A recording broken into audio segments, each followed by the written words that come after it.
Saludos, mi nombre es Emanuel Blanca, del capítulo Eval Youth Costa Rica. Hoy les quiero hablar un poco sobre mi experiencia con términos de referencia. Algunos tips, algunos atinos, algunos desatinos. Para esto también me acompaña mi colega Gerardo. Soy Gerardo Sánchez del capítulo Eval Youth México. Te regreso a la palabra, Emanuel. ¿Mm? ¿Ah? ¿Cómo? ¡Qué rápido! Hombre de pocas palabras. A ver Gerardo, contanos vos cómo defines o cómo entiendes los términos de referencia y de una vez nos cuentas un poco de tu experiencia sobre eso.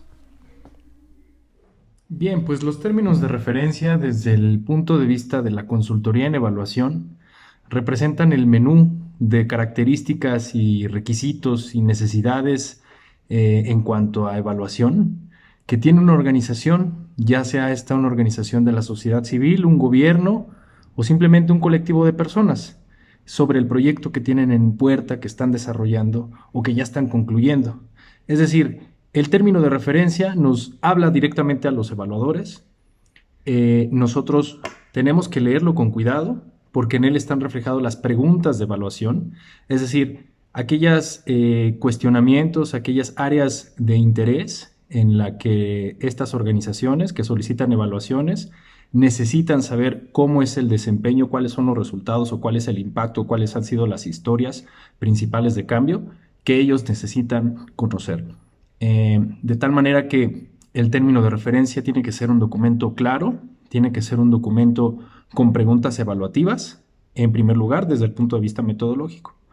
Desde el punto de vista de un consultor de gestión, el término de referencia también es un documento que nos permite establecer cuándo se van a desarrollar los proyectos, los productos, cuáles son las fechas de inicio, cuáles son las fechas de entrega, cuáles son las expectativas, los alcances, cuánto tiempo tiene que durar, a cuántas personas o qué dimensiones tiene que analizarse, si estamos hablando de grupos, colectivos, comunidades, estados, ciudades, etcétera. Nos va a especificar la magnitud del proyecto de evaluación y sobre todo pues también algo muy importante que es pues el establecimiento de los costos, el presupuesto que se tiene establecido o lo que ellos están dispuestos a pagar, ¿no? Eso es lo más importante, es uno de los aspectos a considerar más importantes. Pues sí, coincido con eso. Y creo que además de orientar el trabajo que vamos a hacer y delimitar el marco de acción que tenemos, representa el compromiso que como evaluadores y evaluadoras asumimos. Por eso tenemos que estar seguros y seguras de lo que estamos planteando, de que sea viable, es decir, que realmente se pueda hacer, que esté dentro de nuestras capacidades, no es solo lo que idealmente sería. Aquí estamos hablando de algo real, que es lo que de verdad podemos hacer.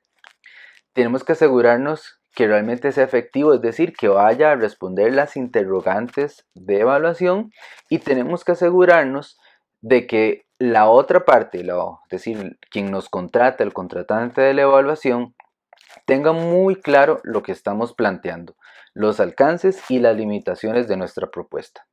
Ahora, para llegar a ese punto es necesario que primero nosotros lo tengamos claro. Y aquí una recomendación que me gustaría hacerles es atreverse a preguntar. Muchas veces los términos de referencia incluyen un número de contacto o un correo al cual podemos hacer preguntas sobre algo que no entendemos. Suele pasar que quienes hacen los términos de referencia no necesariamente sean evaluadores o no necesariamente sepan de evaluación y puede ser que a veces te piden una cosa queriendo pedir otra. Por ejemplo, pasa mucho con las evaluaciones de impacto, que en realidad quieren algo que tiene que ver con resultados y nos hablan de impacto, que ya sabemos que es otra cosa mucho más compleja.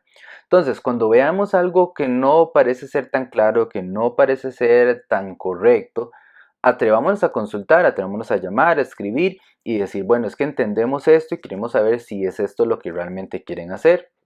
Algunos términos de referencia nos ofrecen de una vez la opción de hacer correcciones o sugerencias, otros no, pero siempre tratemos de estar seguro que estamos entendiendo lo que se quiere y de que lo que se quiere o lo que nos está solicitando es realmente lo que se necesita. ¿Vos qué opinas, Gerardo? Muy interesante, Emanuel. Pues yo también lo que sumaría es que tienen que poner mucha atención y hacer una propuesta muy estructurada y muy honesta también, porque si su proyecto llega a ser seleccionado, es decir, si su evaluación es seleccionada por el solicitante de la evaluación, lo que ustedes plantearon en el término de referencia es lo que se va a hacer. Va a haber un margen muy estrecho de negociación o ajuste, pero puede haber. Pero ustedes tienen que tomar en cuenta siempre que sometan su propuesta, que lo que ustedes comprometieron en su propuesta, que viene de los términos de referencia, es lo que se va a hacer. Entonces, ni más ni menos. Siempre hay que poner algo muy justo, muy cercano a cómo va a ser el producto final, por un lado. Otra cuestión es que, y viene un tip de parte de la experiencia práctica, es que al final ustedes tienen que cuidar mucho los tiempos. Si los términos de referencia establecen una fecha de entrega, ustedes planeen con 2 o 3 días de anticipación tener la propuesta hecha y hagan un checklist de las cosas que ustedes tienen que enviar para competir, para someter su propuesta que vienen en los términos de referencia. Currículum de la empresa, currículum de ustedes, currículum del equipo que va a participar con ustedes, anexos, los términos de referencia luego en ocasiones solicitan anexos. Hagan un checklist de todos estos documentos que se están pidiendo, porque eso es muy importante. Eso es una de las características que el empleador, quien está solicitando la evaluación, va a estar muy atento a revisar. Entonces, no olviden los documentos, no olviden todo lo que se les está pidiendo. Y finalmente, pues en los términos de referencia es su oportunidad de sobresalir, de presentarse, de decirle al equipo que está solicitando al evaluador por qué su propuesta es la mejor entre todo el cúmulo de las que se están recibiendo, las que se recibirán. Al respecto, ustedes lo que les recomiendo es que pueden, aunque no vengan establecidos en los términos de referencia, siempre agregar una propuesta de valor. Es decir, aquellas actividades, aquellos productos, aquellas acciones que sin sacrificar su línea de producción, es decir, su tiempo o los consultores o los recursos que ustedes están empeñando, pueda hacer sumar valor. Puede ser esto un producto, puede ser una metodología en particular muy especial, puede ser un levantamiento fotográfico si estamos hablando de evaluaciones cualitativas, puede ser una ronda de revisión adicional, puede ser una ronda de revisión participativa con diferentes stakeholders o tomadores de decisión o personas que tienen una participación en los proyectos. Hay muy variadas alternativas, pero es su oportunidad de sobresalir como propuesta y demostrar que ustedes son la persona indicada para hacer el proyecto. ¿Qué opinas, Emanuel? Pues sí, es un reto interesante por asumir.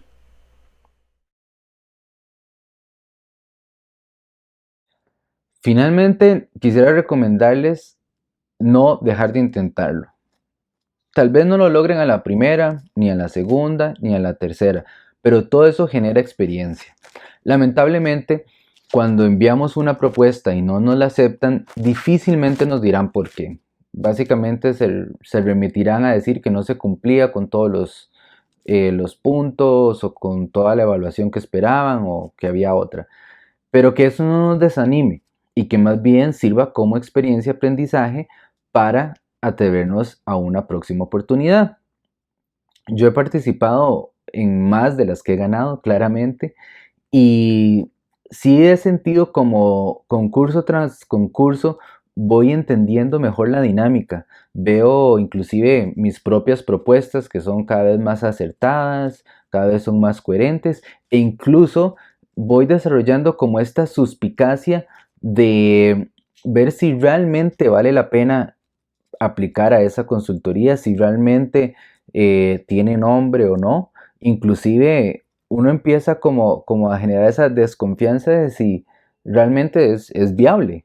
De repente te piden en 3 meses hacer una evaluación de 20 proyectos porque son parte de un gran programa, eh, algo que claramente no es viable. Sin embargo, por más que consultes o preguntes, ellos quieren que se haga eso. Entonces, hay que tener también como un poco de malicia en cuanto a si realmente vale la pena intentarlo, aunque inclusive se pueda. Hmm. Pues así pasa, Emanuel. Justo a mí me acaban de avisar que no me dieron una propuesta que sometí. Hmm, Ya hasta se hizo de noche. Pero no se preocupen, colegas, que no decaiga. Esto es parte de nuestra profesión. Y con el paso del tiempo y con muchos intentos, adquirimos más experiencia y vamos aprendiendo. Y como dice Manuel, vamos adquiriendo cierto olfato, cierta experiencia, cierta pericia en hacerlo. Lo que les puedo decir con mi experiencia es que después de hacerlo varias veces, integrar una buena propuesta, adquirimos experiencia y lo hacemos cada vez más rápido. Cada vez somos más eficientes y esa es la verdadera ganancia que obtenemos al hacerlo seguido. Entonces, pues el ánimo no debe de caer. Esto es parte de. Una cosa que sí les puedo recomendar es que lo tienen que hacer seguido, porque además así pueden adquirir un nombre. Más adelante, en las próximas propuestas que vayan a salir, las organizaciones ya los pueden tener en el radar, los pueden tener en mente. No entreguen cualquier propuesta nada más para llegar al límite, para llegar al deadline o a la fecha límite. Siempre integren una propuesta de calidad, porque nunca se sabe. La próxima vez los pueden volver a llamar. Entonces, otro tip también muy importante es que deben de darle continuidad por correo electrónico, por llamada, no importa que les hayan dicho que no. Si ustedes encuentran que es la organización con la que ustedes quieren trabajar y para la cual ustedes pueden ofrecer valor, porque es algo que a ustedes les apasiona, porque es un tema que ustedes saben que van a hacerlo mejor, denle seguimiento. Como les dije al principio, uno nunca sabe, les pueden volver a llamar. Entonces, pues eso sería, síganlo intentando, adquieran pericia, no se desesperen, lo van a lograr. Pues muchas gracias a todos por habernos escuchado, muchísimas gracias a Vero y a nuestros colegas en Argentina, muchísimas gracias. Esto es para ustedes.